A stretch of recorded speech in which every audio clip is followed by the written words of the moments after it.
नमस्कार प्यारे विद्यार्थियों, डियर लर्नर्स। जैसा कि आप सभी को पता है, हमारे संस्थान के द्वारा बीएड कोर्स के लिए काफ़ी अच्छे शिक्षण प्रयास किए जा रहे हैं और उसी के अंतर्गत आज एक विषय को हम चर्चा करने जा रहे हैं, जिस पे क्योंकि विषय वस्तु का ज्ञान होना हमारी जो सिलेबस है, जो बच्चों को उसके बारे में पता होता है कि कंटेंट क्या है, कहाँ तक हमारे प्रश्न हैं, और उस सिलेबस को जब हम एनालाइज करते हैं तभी हम अच्छे से परीक्षा दे पाते हैं।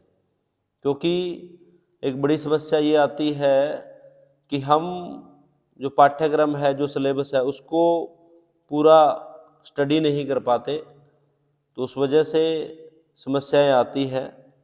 तो आज मैं आपको B Ed part 1 Kurukshetra university Kurukshetra, इसका जो थर्ड पेपर है, तीसरा पेपर का नाम है लर्निंग एंड टीचिंग। इसके महत्वपूर्ण प्रश्न जो परीक्षा में आएंगे या आ सकते हैं वो नोट कराऊंगा, उन पे चर्चा करेंगे। और उसके साथ ही एक प्रश्न जो कि अधिगम क्या है, इसकी विशेषताएं, इसके प्रकार और अधिगम को प्रभावित करने वाले कारक, इस पे आज का चर्चा रहेगी। तो प्यारे विद्यार्थियों, इस वीडियो को, इस लेक्चर को आपने ध्यान से सुनना है ताकि आप इसका अधिक से अधिक लाभ उठा सके। और संस्था के द्वारा किए गए प्रयासों को आपने कमेंट बॉक्स में अपने सुझाव देने हैं ताकि हम संस्था की तरफ से और अच्छा कर सके। तो आज का वीडियो स्टार्ट करते हैं, अधिक समय न गवाते हुए। तो प्यारे बच्चों, इस परीक्षा में मुख्यतः मैंने 4 या 5 प्रश्न आपके लिए सिलेक्ट किए हैं। उनको यदि आप अच्छे तरीके से अध्ययन कर लेते हैं तो आपकी परीक्षा अच्छी हो सकती है। पहला जो प्रश्न है वो है, अधिगम की धारणा क्या है, इसके प्रकार और अधिगम को प्रभावित करने वाले कारक। मोस्ट इम्पोर्टेंट क्वेश्चन है, अच्छा क्वेश्चन है और ये आता ही आता है परीक्षा में। तो ये प्रथम प्रश्न रहेगा, अधिगम की धारणा क्या है, इसके प्रकार क्या हैं और अधिगम को प्रभावित करने वाले कारक। इसके साथ इस यूनिट का दूसरा प्रश्न, व्यक्तिगत भिन्नताएं क्या होती हैं, इसके प्रकार क्या हैं, कारण और शैक्षिक महत्व। इंडिविजुअल डिफरेंसेस का मीनिंग, टाइप्स, कॉजेज क्या हैं इसके, and educational implication of individual differences. क्योंकि एक टीचर जब बच्चों को शिक्षण कराता है तो बहुत सारी भिन्नताएं बालकों में पाई जाती हैं, चाहे वो शारीरिक हैं, मानसिक हैं या बौद्धिक, ये इसके अतिरिक्त अन्य विभिन्नताएं प्रत्येक बालकों में पाई जाती हैं। तो एक अध्यापक को विभिन्नताओं का ज्ञान क्यों हो, इसका क्या महत्व है, शिक्षण अधिगम प्रक्रिया में विभिन्नताओं के ज्ञान का अध्यापक कैसे प्रयोग कर सकता है, ये दूसरा टॉपिक है। और सेकंड यूनिट का जो मेन टाइटल है वो है टीचिंग। तो उसमें से क्वेश्चन है, शिक्षण की धारणा क्या है, यानी टीचिंग क्या है, इसकी विशेषताएं क्या है, टीचिंग के प्रकार क्या है, और इसी प्रकार टीचिंग के फेजेस हैं। वो फेजेस हैं pre active, interactive and post active, यानी पूर्व क्रियात्मक, क्रियात्मक, पूर्वोत्तर क्रियात्मक अवस्थाएं क्या होती हैं। ये प्रथम प्रश्न रहेगा सेकंड यूनिट का। और इसी प्रकार एक इसमें प्रश्न है, शिक्षण प्रतिमान क्या होते हैं और शिक्षण के जो मॉडल हैं वो क्या हैं, और उसमें ग्लेजर एक व्यक्ति का मॉडल है वो आपने तैयार करना है। और इसी से संबंधित एक और प्रश्न होता है, शिक्षण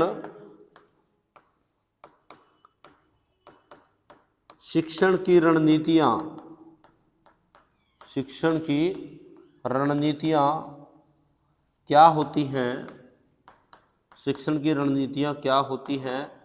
और आपके सिलेबस में कुछ रणनीतियां दी गई हैं, जैसे मानसिक उद्वेलन, मानसिक उद्वेलन यानी ब्रेन स्ट्रॉमिंग, अनुकरण सिमुलेशन, रोल प्ले भूमिका निर्वाह। तो प्यारे विद्यार्थियों, ये भी बहुत अच्छा प्रश्न है। इसमें से कई बार 8 नंबर में, 4 नंबर में भी नोट आ जाता है, कई बार 16 नंबर में भी क्वेश्चन आता है कि शिक्षण की रणनीति यानी टीचिंग स्ट्रेटजीज क्या होती हैं, इनका उपयोग कैसे किया जा सकता है, क्या इनके फायदे हैं, क्या इनकी लिमिटेशंस हैं। और ये आपके पास है, जैसे मानसिक उद्वेलन क्या है, अनुकरण सिमुलेशन क्या है, रोल प्लेइंग क्या है, प्ले क्या है, these are the teaching strategies. तो इसके ऊपर भी प्रश्न आता ही आता है, छोटे में भी आ सकता है, बड़े में भी, कि शिक्षण क्या होता है, इसकी रणनीतियाँ क्या हैं और कौन कौन सी टीचिंग स्ट्रेटजीज जो हैं अप्लाई की जा सकती हैं। और इसी से संबंधित एक इम्पोर्टेंट प्रश्न है, शिक्षण क्या है और शिक्षण से संबंधित धारणाएं, कुछ कॉन्सेप्ट्स हैं जो हमें समझने जरूरी है, जैसे ट्रेनिंग और टीचिंग दोनों में क्या डिफरेंस है। और इसी से रिलेटेड दूसरा है टीचिंग एंड इंस्ट्रक्शन यानी शिक्षण और अनुदेशन। इसके अलावा टीचिंग एंड कंडीशनिंग, शिक्षण और अनुबंधन। और लास्ट है टीचिंग एंड इंट्रोस्पेक्शन यानी शिक्षण और प्रतिपादन। इनमें से एक पे नोट अवश्य ही आता है। जैसे कई बार प्रतिपादन पे क्वेश्चन आ सकता है, दैट इज कॉल्ड इंट्रोस्पेक्शन। अब कई बच्चे को पता ही नहीं होता, उसको छोड़ दिया जाता है क्वेश्चन को, प्रतिपादन क्या है। थोड़ी सी आपके नॉलेज के लिए बता दूं, introspection is a form of teaching, this type of teaching used only high level. जब आप रिसर्च की बात करते हैं, शोध की बात करते हैं, या हाई लेवल पे जब असेमिलेशन होता है, असेमिलेशन मीन्स कि जब जो एक टीचर है और उसके जो विद्यार्थी हैं, या एक जो व्यक्ति है और उसके जो सामने बैठे उसके अनुयायी हैं, उन दोनों के बीच में हाई लेवल ऑफ टीचिंग का मतलब क्या है कि जब आपके अंदर वैल्यूज एंड बिलीव्स के बेस पे, मूल्य और संस्कारों के बेस पे, आपके विश्वास के बेस पे इंटरेक्शन होती है। आप जो है टीचर को या अपने अनुयायी को बिना किसी आर्ग्यूमेंट के एक्सेप्ट करते हैं, उसके द्वारा दिए गए अनुदेशन, उसके द्वारा बताई गई बातों को एसेमिलेट करते हो, आत्मसात करते हो बिना किसी आर्ग्यूमेंट के। So in this way introspection is a form of teaching where there is a development of values and beliefs. वह शिक्षण प्रक्रिया जिसके अनुदेशन वैल्यूज और बिलीव्स पे डिपेंड करते हैं, या development of values and beliefs, that is called introspection. ये 4 मार्क्स के लिए आ सकता है। तो इस प्रकार इस पूरे के पूरे पेपर में 5 से 6 क्वेश्चन आपके बनते हैं। बड़ा इंटरेस्टिंग सब्जेक्ट है, साइकोलॉजी का पार्ट है। आप इसको अच्छे तरीके से करते हैं तो बड़े अच्छे मार्क्स इस सब्जेक्ट में आप कर सकते हैं। तो ये मैंने मुख्य प्रश्न बताए। तो आज मैं एक जो इसका प्रथम प्रश्न है उस पर चर्चा करूंगा, जो कि महत्वपूर्ण विषय है, और चर्चा का विषय है हमारा अधिगम यानी लर्निंग।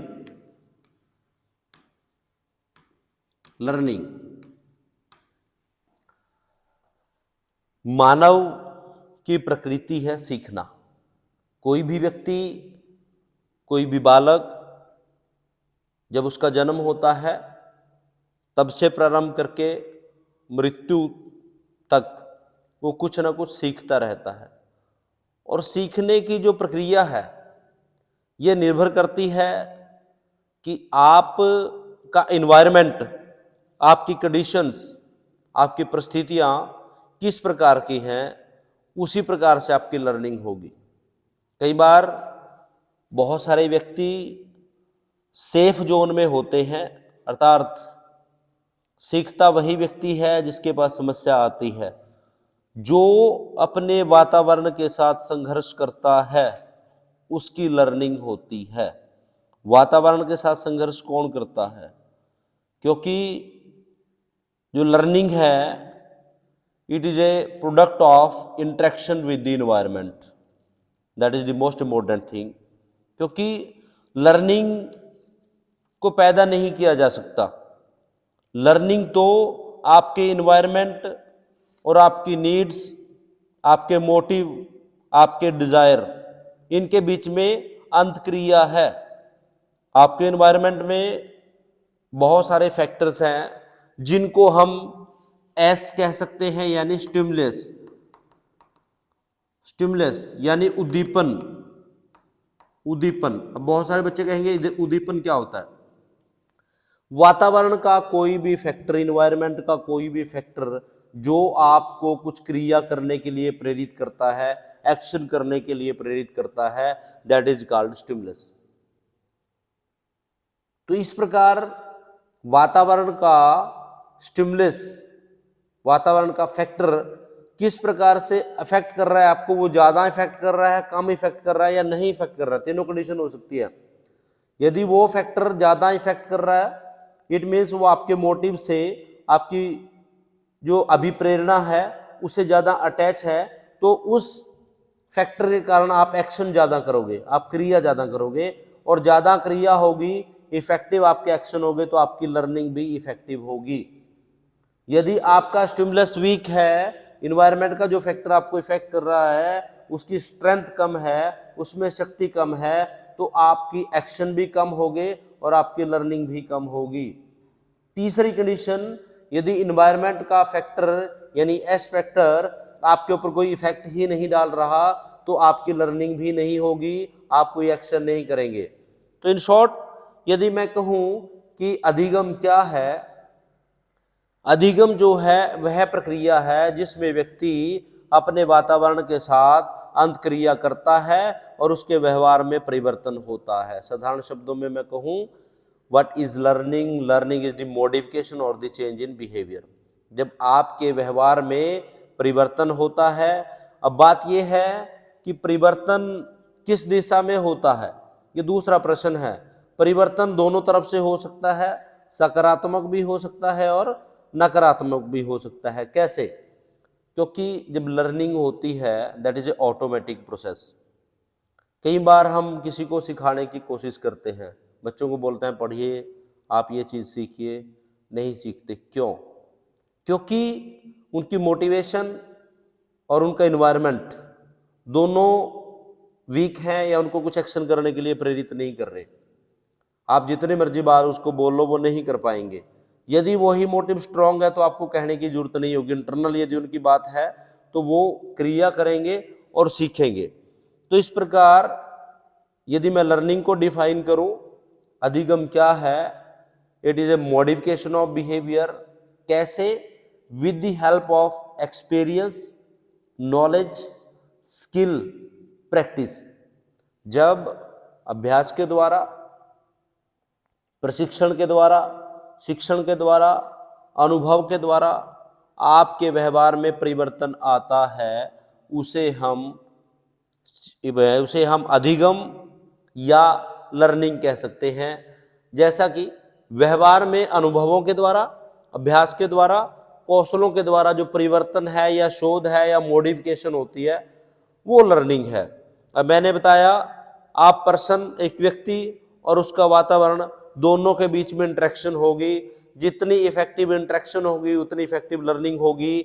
यदि ये चीज इफेक्टिव नहीं है, इस व्यक्ति के पास बहुत सारी चीजें हैं, वो चीजें क्या है? उसमें पहली चीज है कॉग्निटिव। इस व्यक्ति के पास 3 चीजें हैं, कॉग्निटिव, दूसरा है अफेक्टिव और तीसरा है साइकोमोटर। तीसरा है साइकोमोटर। जैसा कि मैंने बताया, अभी मैंने बताया लर्निंग क्या है? व्यवहार में परिवर्तन। अब कौन सा व्यवहार है? What is behaviour? Behaviour have 3 dimensions, cognitive, affective and psychomotor. That is cognitive, here is affective, and that is psychomotor. When there is change in the 3 aspect of behavior, then there is a learning, and these are 3 aspect is related to a person. Here is cognitive, affective and psychomotor. When there is a systematic change in both, and this change depends on the environmental condition or situation, which type of environment arise from the around of the person, it is affected his cognitive, affective and psychomotor behavior. Sometime, कभी कभी कुछ परिस्थितियों में ऐसा हो जाता है कि हम हमारे व्यवहार के किसी एक पक्ष पे काम करते हैं। जब हम अपने बिहेवियर के किसी एक पार्ट पे काम करते हैं तो हमारी लर्निंग कंप्लीट नहीं होती। इन प्रेजेंट एज की बात करूं, वर्तमान समय की बात करूं, हमारा मोटिव बच्चे को अधिकतम अंक दिलाना होता है, उसकी डिवीजन डिटरमिन करना होता है। तो क्या ये लर्निंग हो जाएगी? No, it is a part, हो सकता है भाग है, लेकिन पूर्ण लर्निंग नहीं होगी। क्यों? क्योंकि वर्तमान समय में हमारे पास सूचनाएं बहुत हैं। यूट्यूब पे आप सर्च करते हो और चीजें कर सकते हैं, बहुत सारी सूचनाएं, बहुत सारी इंफॉर्मेशन आपके दिमाग में है, लेकिन लर्निंग फिर भी नहीं हो पाती। क्यों? क्योंकि आप फर्स्ट स्टेप तक सीमित है। यहां आप 100% है, यहां आप 40% है, यहां आप 20% है। That's the reason there is no success. जब हम तीनों में कोऑर्डिनेशन करेंगे तभी हमारी लर्निंग होगी। हमारे पास जो इन्फॉर्मेशन है, हमारे माइंड में जो चीजें चल रही हैं, उसको हमें अफेक्टिव डोमेन में लेके आना पड़ेगा, सेंसिटाइजेशन करनी पड़ेगी, संवेदना करनी पड़ेगी, इमोशंस उसके साथ जोड़ने पड़ेंगे, और दोनों चीजों को जोड़ के हमें एक्शन करना पड़ेगा। When there is no action there is no learning. That is the most important factor.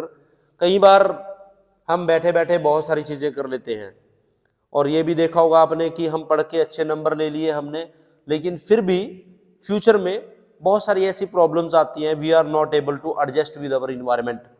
कई बार सुसाइड हो जाता है, कई बार जॉब लगने के बाद, अच्छी जॉब लगने के बाद भी सुसाइड कर लेते हैं, तो कई बार डिप्रेशन में रहते हैं, कुछ को जॉब नहीं मिलती अच्छा पढ़ने लिखने के बाद। तो problem is that they are working on the one aspect of our behaviour, that is the cognitive. When there is a equal change in both aspect, then there is a learning. जिस व्यक्ति के पास learning होती है उसकी सबसे बड़ी characteristic है, that is the adjustment.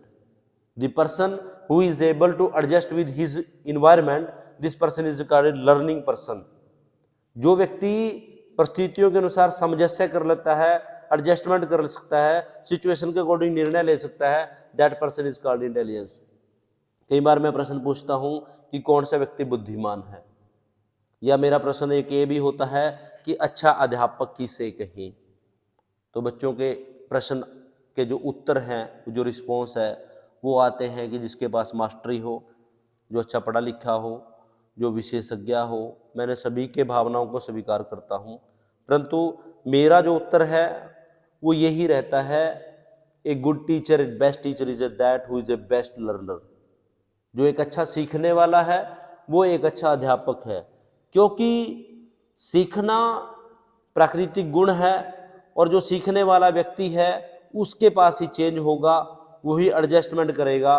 The person who is not able to change, जो व्यक्ति परिवर्तन के लिए तैयार नहीं है, सीखने के लिए तैयार नहीं है, that person is a constant and there is no learning. वहाँ अधिगम नहीं हो सकता।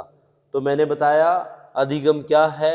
कोई भी व्यक्ति, कोई भी बिहेवियर जिसके ज्ञान, भाव और क्रिया में अनुभवों के द्वारा, अभ्यास के द्वारा, कौशल के द्वारा चेंज होता है, that is called learning. And learning is a natural process, और लर्निंग यूनिवर्सल है। और लर्निंग में आप थिंकिंग और एक्शन दोनों चीजें जब साथ होती है, then there is a learning. यदि हम थिंकिंग करेंगे, एक्शन नहीं करेंगे तो नहीं होगा, और एक्शन करेंगे, थिंकिंग नहीं होगी तो नहीं होगा। दोनों अप्रोचेस को लेके चलना पड़ेगा। आपको इंसाइट भी करना पड़ेगा और आपको एक्शन भी करने पड़ेंगे, क्योंकि हमारा जो बिहेवियर है उसके दो पार्ट हैं, one is internal, one is external. कई बार हम इंटरनल से काम करते हैं, एक्सटर्नल पे वो क्रिया नहीं करते, then there is also not learning. और कई बार हम इंटरनली काम नहीं करते, एक्सटर्नल करते हैं, that is there is also not learning. Learning जब हम करते हैं तो उसमें कुछ सिद्धांत है। सिद्धांतों में सभी में दो चीजें कही गई हैं। कुछ मनोविज्ञानी अंतर्दृष्टि यानी इनसाइट, जो हमारे इंटरनल प्रोसेस ऑफ लर्निंग उस पर फोकस करते हैं। कुछ हमारे जो है साइकोलॉजिस्ट वो एक्सटर्नल लर्निंग पे फोकस करते हैं, दैट इज द बिहेवियरलिज्म, जिससे हम कहते हैं व्यवहारवाद, कि हमारी जो कंडीशनिंग होती है, हमारे मूवमेंट होते हैं बॉडी के, कि बहुत सारी क्रियाएं हम प्रैक्टिस करते हैं, बार बार प्रैक्टिस करते हैं, और हमारी बॉडी जो ऑटोमेटिक रिफ्लेक्स एक्शन के द्वारा कंडीशनड हो जाती है और उनको हम सीख जाते हैं। लेकिन दूसरी तरफ कुछ मनोविज्ञानी मानते हैं कि ये तो लाइक ए एनिमल है, कि हम किसी व्यक्ति को मशीन के समान है उसको कंडीशन कर देंगे, उसको कंट्रोल कर देंगे और वो सीख जाएगा, but it is not a possible. Man is a rational, व्यक्ति बुद्धिमान है, उसके पास चिंतन है, उसके पास तर्क है, उसको जैसा आप कराना चाहोगे वैसा नहीं करेगा, वो अपनी थिंकिंग भी इन्वॉल्व करेगा। किसी भी प्रॉब्लम को सॉल्व करने के लिए वो ऑटोमेटिक नहीं, अपनी सोच के साथ, बुद्धि के साथ, इंटरनल पावर के साथ, एनालिसिस के साथ, इन चीज़ों के साथ भी काम करेगा। तो इस प्रकार मनोविज्ञानी के दोनों एस्पेक्ट जो है साथ साथ चलते हैं, क्योंकि मानव जो है उसका बिहेवियर है, चेंजेबल है, डायनेमिक है, और मोस्ट फैक्टर जो है वो इन्वायरमेंट है। तो सीखना क्या है? जब इन फैक्टर के द्वारा हमारी इन चीज़ों में परिवर्तन होता है, that is called learning. Next one is what are the characteristic of learning. Learning की यदि मैं कैरेक्टरिस्टिक की बात करूं तो पहली जो इसकी विशेषता है वो बड़ी सिंपल सी है। इसकी विशेषता की वैसे तो मैंने बहुत कुछ बता दिया। यदि मैं परिभाषा की बात करूं तो एक परिभाषा B.F. स्किनर ने दी है। B.F. स्किनर ये एक मनोविज्ञानी हुए हैं और ये पक्ष में है, व्यवहारवाद के पक्ष से है B.F. स्किनर। B.F. स्किनर ने क्या कहा है? सीखना प्राप्ति एवं रुकावटें हैं। सीखना प्राप्ति एवं रुकावटें हैं। बहुत अच्छी बात B.F. स्किनर ने कहा, क्योंकि B.F. स्किनर ने एक सिद्धांत दिया है अधिगम का, उसे कहते हैं प्रयत्न एवं भूल का। थॉर्नडाइक ने दिया। B.F. स्किनर का एक सिद्धांत था ऑपरेंट कंडीशनिंग। इनका सिद्धांत था क्रिया प्रसुप्त सिद्धांत, जिसे हम हिंदी में कहते हैं। उन्होंने उस सिद्धांत में दो बातें कही है, there is R and S। R means response और S मीन्स स्टिमुलस, अनुक्रिया और उद्दीपन। उन्होंने कहा कि हम किसी भी व्यक्ति से जब तक वो वांछित क्रिया नहीं करेगा तब तक उसको अनुक्रिया नहीं देंगे, उद्दीपन नहीं देंगे, जब तक वो वांछित क्रिया नहीं करेगा। तो B.F. स्किनर ने कहा है कि सीखना क्या है? सीखना प्राप्ति है और रुकावटें हैं। सीखने में सीखता वही व्यक्ति है जिसको प्रॉब्लम है। If there is no problem there is no achievement and there is no learning. यदि कोई व्यक्ति कहता है कि मैं सीख लिया तो वो कांस्टेंट हो गया, उसकी लर्निंग स्टॉप होगी। क्योंकि जब प्रॉब्लम्स आती हैं उनका सॉल्यूशन करते हैं तो आप बहुत सारी चीजें सीखते हैं। सफलता का मंत्र असफल व्यक्ति ज्यादा जानता है सफल व्यक्ति से। तो इस प्रकार B.F. स्किनर ने कहा कि सीखना प्राप्ति और रुकावटें हैं इनकी डेफिनेशन में। वुडवर्थ की एक नई डेफिनेशन है। वुडवर्थ ने क्या कहा? अकॉर्डिंग टू नवीन ज्ञान और नवीन प्रतिक्रियाएं, नवीन ज्ञान व नवीन प्रतिक्रियाएं, नवीन ज्ञान और नवीन प्रतिक्रियाएं करना ही अधिगम है। करना ही अधिगम है। That is the most important. New knowledge and new actions या रिएक्शंस। क्योंकि जब भी लर्निंग होती है उसमें मॉडिफिकेशन ऑफ बिहेवियर होता है। मॉडिफिकेशन बिहेवियर क्या कहता है कि जो भी आपका पहला व्यवहार है उसमें आप चेंज करते हैं तभी लर्निंग आती है। यदि आप प्रीवियस व्यवहार में कुछ नया एडअप नहीं करते, कुछ नई चीजें उसमें नहीं आती, नए एक्शन आप नहीं करते, then there is no learning. तो वुडवर्थ ने बड़ा सिंपल वर्डों में कहा है new knowledge and new action जब आपके पास आते हैं then it is called learning. इसके बाद एक और साइकोलॉजिस्ट है गेट्स। गेट्स के शब्दों में लर्निंग क्या है? अधिगम व्यवहार में पर्यावरण की, अधिगम व्यवहार में पर्यावरण, अधिगम व्यवहार में पर्यावरण की मांग व आवश्यकता, मांग व आवश्यकता के अनुरूप परिवर्तन है। सिंपल सी बात है। गेट्स ने बड़ी अच्छी डेफिनेशन मैंने स्टार्टिंग में ही बताया, क्योंकि लर्निंग जो मेन डिपेंड करती है एनवायरनमेंट। अधिगम क्या है? आपके व्यवहार में चेंज आता है कब? जब आपका एनवायरनमेंट डिमांड करता है। जिस प्रकार का आपका वातावरण है उसी प्रकार की आपकी लर्निंग होती है। तो environment is a major factor in learning. इसी प्रकार एक लास्ट डेफिनेशन स्मिथ ने दी है, एक अच्छी डेफिनेशन स्मिथ ने दी है। हाँ जी, तो प्यारे विद्यार्थियों, जैसा कि मैं कह रहा था कि लर्निंग क्या है, मॉडिफिकेशन ऑफ बिहेवियर। कैसे? अनुभवों के द्वारा, प्रैक्टिस के द्वारा, अभ्यास के द्वारा आपके व्यवहार में शोध होती है, परिवर्तन होता है, तो वो अधिगम है। इसी प्रकार एक मनोवैज्ञानी स्मिथ की डेफिनेशन है, उन्होंने कहा है अधिगम नए व्यवहार का अर्जन है। It means it is A acquire of new behaviour. How? कैसे?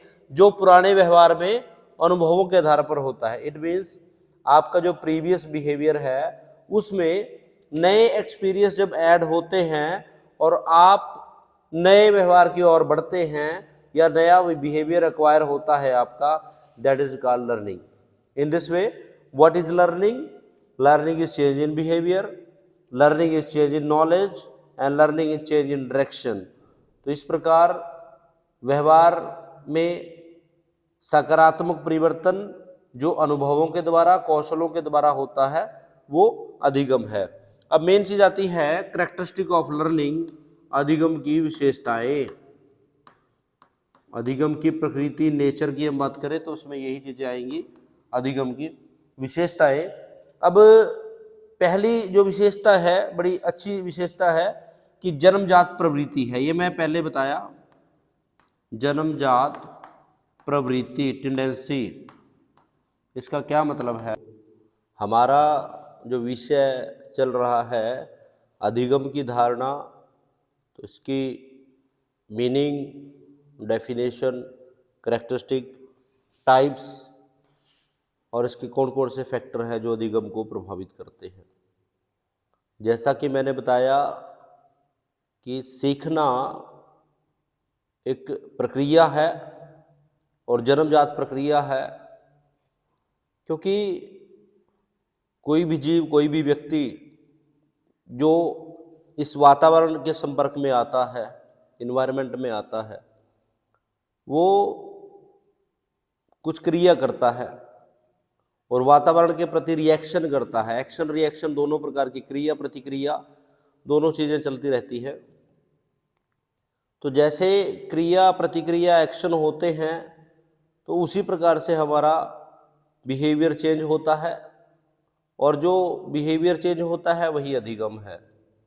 अब बिहेवियर दोनों तरफ से चेंज हो सकता है, सकारात्मक भी हो सकता है, नकारात्मक भी हो सकता है। लर्निंग दोनों एस्पेक्ट्स में होगी, क्योंकि लर्निंग में व्यवहार में चेंज माना जाए तो सकारात्मकता और नकारात्मकता तो सामाजिक मूल्यों पर निर्भर करेगी। तो अब मैं आपको कुछ इसकी विशेषताएं आपके साथ डिस्कस करता हूं कि अधिगम में क्या क्या विशेषताएं हैं। पहला विशेषता है जन्मजात प्रवृत्ति। It is A inborn tendency. जैसे ही जन्म हुआ किसी प्राणी का तो वो अपने इन्वायरमेंट के साथ स्ट्रगल करता है। तो लर्निंग बाय बॉर्न, जैसे ही जन्म हुआ तब से बच्चा इन्वायरमेंट में आया तो तभी से ही वो अपने इन्वायरमेंट के साथ स्ट्रगल स्टार्ट कर देता है, संघर्ष प्रारंभ कर देता है। और जैसे इन्वायरमेंट के साथ स्ट्रगल करता है, संघर्ष करता है, तो उसकी लर्निंग प्रारंभ हो जाती है। Every day, every month, every year धीरे धीरे उसमें चेंज होता है, चाहे वो शारीरिक रूप से कहे, चाहे वो मानसिक रूप से कहे, चाहे वो अन्य सामाजिक एस्पेक्ट से करे। तो लर्निंग जो है बाय बर्थ, इनबॉर्न जो है, जब प्रारंभ हो जाती है जन्म के तुरंत बाद। दूसरा है समायोजन की प्रक्रिया। It is a process of adjustment, that is a most powerful component of the learning. क्योंकि जिस व्यक्ति की लर्निंग होती है, जो लर्निंग की ओर बढ़ता है, वो एडजस्टमेंट करता है। एडजस्टमेंट विद इन्वायरमेंट, दो प्रकार की सिचुएशन होती है एडजस्टमेंट में। एक होती है अडेप्टेशन, एक होती है अकोमोडेशन, और एक होती है असेमिलेशन। जब आप अपने वातावरण के साथ सामंजस्य बनाते हैं, वातावरण से आपको कोई प्रॉब्लम नहीं है, आप वातावरण में एडजस्टमेंट है वातावरण में, तो आपकी लर्निंग इफेक्टिव नहीं होगी। यदि आप वातावरण में नई सिचुएशन में स्ट्रगल करते हैं, नई थिंकिंग के साथ जो है स्ट्रगल करते हैं, नई सिचुएशन को आप फेस करते हैं, नए प्रॉब्लम्स को फेस करते हैं, तो लर्निंग होती है। तो लर्निंग का जो मोस्ट पावरफुल फैक्टर है that is adjustment. Adjustment with the environment, situation के अकॉर्डिंग अपने आप को एडजस्टमेंट करते हैं, तभी आपके व्यवहार में चेंज आता है, तभी आप नई चीज़ें सीखते हैं। यदि आप एडजस्टमेंट के लिए तैयार नहीं होते, तो आप स्ट्रगल नहीं करते, नई सिचुएशन में आप नहीं जाते, तो आपकी लर्निंग नहीं होती। तो लर्निंग जो है वो होती है जब आपके पास एडजस्टमेंट होता है, नई सिचुएशन में आप ढलने के लिए तैयार होते हैं, then there is a learning. Next one is when there is a learning there is a increase in experience. कई बार ये देखा गया है कि जैसे जैसे अनुभव बढ़ते हैं वैसे वैसे लर्निंग का लेवल बढ़ता है। लर्निंग यदि हम मान के चले तो कोई इन्फॉर्मेशन नहीं है, या लर्निंग हम कहें कि मैंने सीख लिया, ये कोई निश्चित पैरामीटर नहीं है। लर्निंग का तो एक ही पैरामीटर है कि how to gain the experience. जीवन के प्रत्येक स्तर पर किस प्रकार से आपके अनुभव बढ़ रहे हैं, वो लर्निंग है। और अनुभव ही आपके बिहेवियर में चेंज लेके आते हैं, एक्सपीरियंस ही आपके व्यवहार में चेंज लेके आते हैं। नई सिचुएशन में आप ढलते हो, नई परिस्थितियों के अनुसार अपने आप को सामंजस्य करते हैं, तो जिस प्रकार की सिचुएशन होती है वो आपको कुछ ना कुछ सिखाती है, और जो चीज़ सीखते हैं वो आपके एक्सपीरियंस होते हैं। तो लर्निंग में इंक्रीमेंट इन एक्सपीरियंस, आपका जो पूर्व व्यवहार है, लास्ट जो बिहेवियर है, उसमें एक्सपीरियंस के द्वारा नया जो चेंज आता है वो लर्निंग है। नेक्स्ट वन इज आपका जो सीखना है वो प्रत्यक्षीकरण यानी प्रिसेप्चुअल यानी आपकी ज्ञानेंद्रियों पर निर्भर करता है। These are the senses are the input devices of your learning process. जब आप सीखते हैं तो सबसे पहले आप जो है चीज़ों को ऑब्जर्व करना सीखते हैं। जैसा मैंने बताया, इन्वायरमेंट में किस प्रकार के फैक्टर हैं, किस प्रकार की सिचुएशंस हैं, वो आपकी लर्निंग को इफेक्ट करते हैं। तो आपकी सेंसेस जिस प्रकार की इंफॉर्मेशन गेन करती है अपने इन्वायरमेंट से, उसी प्रकार की आपकी लर्निंग होती है। तो learning depends on the perceptual power. आपने देखा होगा बहुत सारे बालक जिनके सेंसेस में यदि प्रॉब्लम है, ज्ञानेंद्रियों में यदि समस्या आती है, किसी को देखने में, सुनने में, समझने में, यदि ये प्रॉब्लम्स आती हैं तो उनकी लर्निंग इफेक्टिव नहीं होती। तो learning depends on the perceptual power of the learner. एक अधिगमकर्ता की सेंसेस ज्ञानेंद्रियां, इंद्रियां कितनी काम कर रही हैं, उतनी इफेक्टिव उसकी लर्निंग होगी। Next one is learning is objectiveful, उद्देश्यपूर्ण। बिना पर्पस के आप लर्निंग नहीं कर सकते या लर्निंग नहीं होती। मैंने पहले बताया, यदि आप सेफ जोन में रहोगे तो लर्निंग नहीं होगी। यदि आपका इन्वायरमेंट, आपका कोई ऑब्जेक्टिव है, आपका कोई उद्देश्य है, आप तभी लर्निंग कर सकते हैं, क्योंकि learning is a purposeful, objectiveful है। नेक्स्ट है क्रियाशील। When there is a learning there is a action, if there is no action there is no learning. क्योंकि अधिगम की बात करें, व्यवहार में चेंज की बात करें, व्यवहार में चेंज तभी आएगा जब आप कोई एक्शन करोगे, कोई क्रिया करते हैं। जब तक एक्शन नहीं है तो there is no reflection of modification of the behaviour. आपके व्यवहार में क्या परिवर्तन हुआ ये पता ही नहीं चलेगा, वो दिखाई नहीं देगा। तो there is action in learning. Next one is learning is the product of environment. जो सीखना है वो वातावरण का उत्पाद है, क्योंकि जैसा वातावरण है वैसा लर्निंग है। जिस प्रकार की कंडीशंस आपके इन्वायरमेंट की अराइज करते हैं उसी प्रकार से आपकी लर्निंग होती है। यदि इन्वायरमेंट आपके ऊपर इफेक्ट नहीं डाले तो लर्निंग आपकी इफेक्टफुल नहीं होगी, क्योंकि यदि आप इन्वायरमेंट में सेफ जोन में रहते हैं तो आप कोई एक्शन नहीं करते तो आपकी लर्निंग नहीं होती। किस प्रकार से आपका इन्वायरमेंट है, किस प्रकार की आपकी सिचुएशन है, किस प्रकार की परिस्थितियां हैं, उसी प्रकार से आपकी लर्निंग होती है। तो लर्निंग जो है वो प्रोडक्ट है आपके इन्वायरमेंट का। तो लर्निंग बेसिकली डिपेंड करती है इन्वायरमेंट पे, जैसा वातावरण उसी प्रकार की लर्निंग आपकी हो जाती है। नेक्स्ट वन इज अभिप्रेरणा अधिगम को गति देती है। मोटिवेशन मूव राइज दी लर्निंग, क्योंकि मोटिवेशन दो प्रकार की है, इंटरनल है और एक्सटर्नल है। जो आपके मोटिव्स हैं, जो आपके ड्राइव्स हैं, whether it is A outer और एक्सटर्नल है, चाहे वो इंटरनल है, आंतरिक और बाहरी, तो दोनों प्रकार के जो मोटिवेशन है वो आपकी लर्निंग को इफेक्ट करती है। कोई व्यक्ति किसी उद्देश्य को लेके कितना मोटिवेटेड है, उतना ही वो एक्शन करेगा, उतनी ही वो क्रिया करेगा और उतनी इफेक्टिव उसकी लर्निंग होगी। यदि कोई व्यक्ति किसी भी मोटिव से, किसी भी ड्राइव से, किसी भी प्रेरक से प्रेरित नहीं है तो उसमें एक्शन नहीं होगा, क्रिया नहीं होगी, तो उसकी लर्निंग नहीं होगी। तो लर्निंग जो है वो इंक्रीज होती है with the help of motivation. यदि मोटिवेट पर्सन है, कोई भी व्यक्ति किसी प्रेरक को लेके, किसी उद्दीपक को लेके यदि वो मोटिवेटेड है तो वो ज़्यादा एक्शन करेगा, ज़्यादा क्रिया करेगा, एक्सरसाइज करेगा, प्रैक्टिस ड्रिल करेगा और उसकी लर्निंग उतनी ही इफेक्टिव होगी। Next one is learning is a continuous process. मैंने पहले कहा जन्म से लेके मृत्यु तक व्यक्ति अपने वातावरण के साथ संघर्ष करता रहता है और जैसे जैसे व्यक्ति अपने वातावरण के साथ संघर्ष करता है वैसे वैसे वो सीखता रहता है। तो इस प्रकार लर्निंग जो है जन्म से लेके मृत्यु तक चलती है, क्योंकि जो व्यक्ति जीवित रहेगा उसके अंदर संवेदना होगी, सेंसिटाइजेशन होगी, उसको कुछ ना कुछ क्रिया करनी ही पड़ेगी और जो वो कुछ ना कुछ क्रिया करेगा वो उसके पिछले बिहेवियर से में कुछ ना कुछ चेंज लेके आएगी, नया बिहेवियर उसके अंदर लेके आएगी। हर रोज की दैनिक गतिविधियां भी उसके व्यवहार में परिवर्तन लेके आएंगी। तो इस प्रकार सीखना जो है वो निरंतर है, कॉन्टिन्यूअस है। लर्निंग इज यूनिवर्सल, सीखना सार्वभौमिक है। कोई भी व्यक्ति कभी भी कहीं भी सीख सकता है, इसके लिए कोई कंट्रोल्ड कंडीशन नहीं है। सीखना यूनिवर्सल है, कहीं पे भी कोई भी व्यक्ति किसी भी अवस्था में सीख सकता है, किसी प्रकार के एनवायरनमेंट में सीखता सकता है। तो इसके लिए कोई बाउंडेशन नहीं है, कोई कंट्रोल्ड सिचुएशन नहीं है।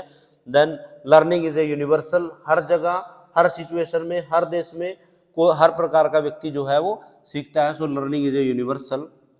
Next, learning is transfer. अधिगम का स्थानांतरण होता है। कितने प्रकार से होता है? 3 प्रकार से होता है। पहला है सकारात्मक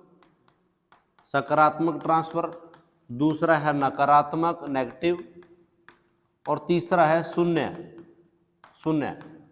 लर्निंग का जो स्थानांतरण है, लर्निंग की जो ट्रांसफर है, it has 3 type. One is A positive. सकारात्मक स्थानांतरण लर्निंग क्या होता है? एक सिचुएशन में सीखे गए अनुभव, एक परिस्थिति में सीखा गया व्यवहार दूसरे प्रकार के सीखे गई परिस्थिति में सहायता उत्पन्न करता है। जैसे एक बालक ने गणित की धारणाएं सीखी हैं और गणित की धारणाएं सीखने के बाद उसको अर्थशास्त्र में सहायता मिलती है, अर्थशास्त्र सीखने में सहायता मिलती है। तो गणित की परिस्थितियों का ज्ञान उसको अर्थशास्त्र या इकोनॉमिक्स सिखाने में हेल्प करता है। That is a positive transfer of learning. जैसे एक बालक साइकिल सीखने से उसको बाइक चलाने में हेल्प मिलती है, that is a positive transfer of learning. Another one is negative transfer of learning. नकारात्मक क्या है? एक सिचुएशन में सीखे गए कार्य अनुभव दूसरे प्रकार की सिचुएशन में सीखे गए कार्य अनुभव में समस्या पैदा करता है। जैसे साइकिल चलाने का कार चलाने से कोई रिलेशन नहीं है। आपने साइकिल चलाई हुई है और आप कार चलाओगे तो उसमें समस्या पैदा करेगी, क्योंकि साइकिल चलाने का कार चलाने की नॉलेज में जो है प्रॉब्लम क्रिएट करेगा। साइकिल और कार की जो कंडीशंस हैं, दोनों प्रकार की सिचुएशंस हैं वो अलग अलग हैं, दोनों प्रकार के कंपोनेंट अलग अलग हैं, तो दोनों प्रकार की सिचुएशन अलग अलग हैं।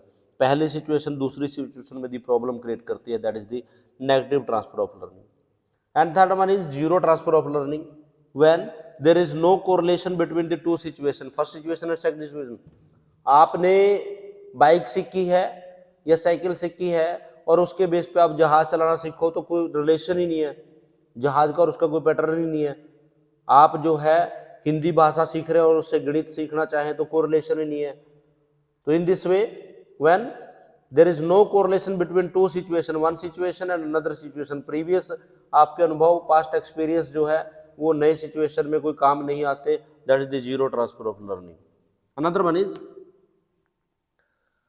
There are 3 aspect of learning.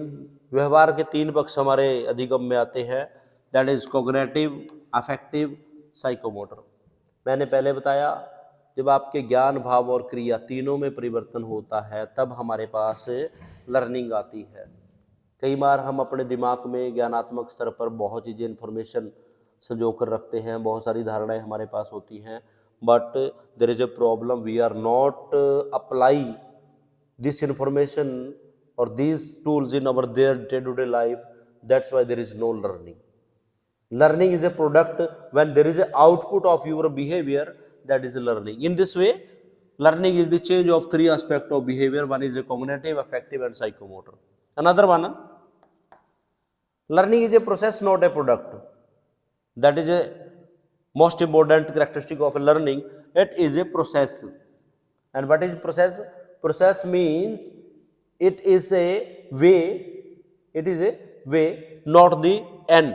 ये एक मीन्स है, एक साधन है, एक प्रक्रिया है जो निरंतर चल रही है, ये उत्पाद नहीं है. It is not a product. कोई भी व्यक्ति ये नहीं कह सकता कि मैंने सीख लिया और मैं सर्वगुण संपन्न हो गया, कि मैंने पूरा सीख लिया. ऐसा नहीं होता. सीखना जो है वो एक प्रक्रिया है. इन्वायरमेंट के कुछ फैक्टर्स है, वो आपके ऊपर प्रभाव डालेंगे ही डालेंगे. Every day you have learn something new, something different. जो पहले सीखा उससे अलग कुछ ना कुछ एवरी डे आपके बिहेवियर में चेंज होता है. So learning is a process, not a product. Next one is learning is affected by heredity and environment. Heredity affect your growth and environment affect your development. तो दोनों प्रकार के जो factors हैं, heredity and environment, these are affected the learning. Next one is, उसके बाद इसके types की बात करते हैं. How many types of learning. वैसे तो देखा जाए अधिगम के प्रकार उसकी क्रिया या उसके एक्शन पे निर्भर करता है. जिस प्रकार का एक्शन हम करते हैं, जिस प्रकार की हम क्रिया करते हैं, उसी प्रकार की हमारी लर्निंग होती है. वही डिफाइन हम लर्निंग कर सकते हैं. But there are some types of learning. One is psychomotor learning, जिससे आप गद्यात्मक, क्रियात्मक अधिगम कहते हैं. ऐसा अधिगम जो हमारी स्किल से रिलेटेड होता है, जो हमारे कौशलों से रिलेटेड होता है, जिसमें हम फिजिकल एक्टिविटी करते हैं. एक मैकेनिक, मिस्त्री जो है, कोई बाइक ठीक करने वाला है, कोई ट्रैक्टर ठीक करने वाला है, कोई मकान बनाने वाला है. मतलब ऐसी लर्निंग जो हमारी स्किल से रिलेटेड है, कौशलों से रिलेटेड है, that is called psychomotor learning. The learning which is related to our psychomotor behaviour, active behaviour, action behaviour. Next one is perceptual learning. The learning which is related to the perceptual power. ऐसी learning जो हम वस्तुओं को देखकर, उनको observe कर कर सीखते हैं. कई बार कहते हैं ना कि आपके पास इतनी सेंसिंग पावर है कि आपने उसको देख के बता दिया उसके अंदर क्या फॉल्ट है. This type of learning is called a perceptual learning. जो अधिगम हमारी प्रत्यक्षीकरण, सेंसरी पावर से डिपेंड करता है, that is called perceptual learning. Next is conceptual learning. जब आप प्रिसेप्ट कर लेते हो, वस्तुओं को देख लेते हो, उसको देखने के बाद उनको समझना, उनका विश्लेषण करना, उनका तर्क करना. तो जब आप थ्योरेटिकल और प्रैक्टिकल दोनों प्रकार की नॉलेज आपके ऑब्जेक्ट के बारे में हो जाते हैं, धारणाएं बन जाती हैं आपकी किसी साधन, किसी वस्तु के बारे में, उसकी विशेषताएं, अविशेषताएं, उसकी क्वालिटी, उसका तर्क वितर्क, उसका नामकरण करना. तो ये जो सारी की सारी चीज़ें आती हैं, that is called conceptual learning या कॉन्सेप्टिव या कॉन्सेप्चुअल लर्निंग इसे कहते हैं. आपकी धारणाएं जब बढ़नी स्टार्ट हो जाती है, भाषा का विकास हो गया, बौद्धिक विकास हो जाता है, तो किसी भी ऑब्जेक्ट के प्रति जब आपके कॉन्सेप्ट बनते हैं, that is called conceptual learning. Next is मूर्त अधिगम, जिसे आप कहते हैं, या कंक्रीट लर्निंग. ऐसा अधिगम जो साधन, वस्तुएं जो आपको दिखाई दे रही है, उनसे संबंधित होता है, उसे कहते हैं मूर्त लर्निंग. जैसे एक आर्किटेक्चर है, वो किसी वस्तु का, किसी स्थान का को देखकर, उसकी मूर्त, उसकी सिचुएशन देखकर बताएगा कि इसमें कितना डायग्राम है, कितना इसका एरिया है, कितना इसमें मटेरियल लग रहा है. इसी प्रकार एक टीचर जब बच्चों को पढ़ाता है, वो चार्ट का यूज करता है, मॉडल का यूज करता है, ब्लैक बोर्ड का यूज करता है, रियल ऑब्जेक्ट का यूज करता है. क्यों? क्योंकि बच्चों का प्रारंभ में मूर्त लर्निंग होती है. मूर्त लर्निंग वो लर्निंग है, कंक्रीट लर्निंग वो है जिसमें आप वस्तुओं, साधनों, संस्थाओं और अपने वातावरण के जो उसमें उपस्थित एलिमेंट्स है, उनको देखकर सीखते हैं.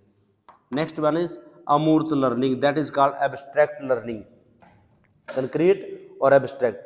अमूर्त लर्निंग वो है जिस लेवल पे आपके पास लॉजिक आता है, सीक्वेंस आता है, क्रम होता है, तर्क होता है, विश्लेषण होता है. इस प्रकार की जो लर्निंग होती है, जिसको आप मूर्त न होकर उसके पीछे क्या लॉजिक है, लॉजिकल जो लर्निंग होती है आपकी, उसे कहते हैं एब्स्ट्रैक्ट लर्निंग। मूर्त न देखकर उसके पीछे क्या लॉजिक है, this type of is called abstract learning, अमूर्त अधिगम इसे कहोगे। Next, social learning, how to behave in social conditions, सामाजिक परिस्थितियों में हम किस प्रकार से व्यवहार करते हैं, सोशल कंडीशंस के अनुसार हमारा समाज हमारे व्यवहार पर कैसे प्रभाव डालता है और हम अपने व्यवहार के द्वारा समाज को कैसे प्रभावित करते हैं। तो सोशल कंडीशन के अकॉर्डिंग कैसा बिहेव करना है जब हम ये सीखते हैं, this type of learning is called social learning. Next one is associative learning, सहसंबंधात्मक अधिगम, जब आपके इन्वायरमेंट के अलग अलग फैक्टर्स में रिलेशन देखते हैं, एक फैक्टर का दूसरे फैक्टर से क्या रिलेशन है या कोरिलेशन क्या है दोनों के बीच में, एक दूसरा फैक्टर एक दूसरे फैक्टर को क्या प्रभावित कर रहा है, कौन सी चीज किसके साथ जुड़ी हुई है, किसका पेयर है, किसका कम्बिनेशन है। तो जब आप इन्वायरमेंट के ऐसे एलिमेंट्स जो एक दूसरे से कोरिलेटेड है उनकी स्टडी करते हैं, this type of study is called, this type of learning is called correlational study. Appreciation learning and last is निरीक्षणात्मक observational learning. And last one is a logical learning, जब आप कुछ सिचुएशन में कुछ सीरीज में logic ढूंढते हैं, जैसे साइंटिफिक लॉज है उनमें जो लर्निंग होती है that is called logical learning. And last one is a what are the factor which is affect the learning. First one is maturation, परिपक्वता। मैच्योरेशन क्या है, with a passage of time when there is increment in your skills your experience, that is called maturation. जैसे जैसे आप life में बढ़ते हैं आपकी स्किल्स बढ़ती है with a passage of time, समय के अनुसार, और आपके अनुभव बढ़ते हैं, आपका निर्णय लेने की क्षमता बढ़ती है, आपके कौशलों में विकास होता है। तो जितना कोई व्यक्ति परिपक्व होगा उतनी ही लर्निंग उसकी इफेक्टिव होगी। Immature person immature learning, mature person mature learning. अनुभवी व्यक्ति की, एक्सपीरियंस्ड पर्सन की, मैच्योर पर्सन की लर्निंग जो है वो ज़्यादा इफेक्टिव होगी। नेक्स्ट वन इज मोटिवेशन, कोई व्यक्ति किस चीज़ से किस फैक्टर से कितना मोटिवेटेड है उसी प्रकार से लर्निंग होगी। कई बार हम देखते हैं बच्चे कहते हैं कि मैं पास नहीं हुआ या मैं सफल नहीं हो पाया। Logic is that person is not motivated with his work, वो जो काम करने जा रहा है उससे मोटिवेटेड ही नहीं है तो सफलता कहाँ आएगी। कई बार आपने देखो कुछ बच्चे, उनको बताने की जरूरत नहीं है, कहने की जरूरत नहीं, वो दिन रात लगे हुए हैं, 4-4 घंटे 5-5 घंटे पढ़ रहे हैं। वाई? They are motivated. तो कोई व्यक्ति कितना मोटिवेटेड है, और मोटिवेटेड भी इंटरनल है एक्सटर्नल है, आंतरिक रूप से जो है वो अभिप्रेरित है, बाहरी रूप से अभिप्रेरित है। तो दोनों प्रकार की मोटिवेशन हमारी लर्निंग को इफेक्ट करती है। मोटिवेट यदि आप ज़्यादा हैं तो ज़्यादा एक्शन करोगे तो ज़्यादा लर्निंग होगी, यदि मोटिवेशन किसी एक्शन में नहीं है then there is no learning.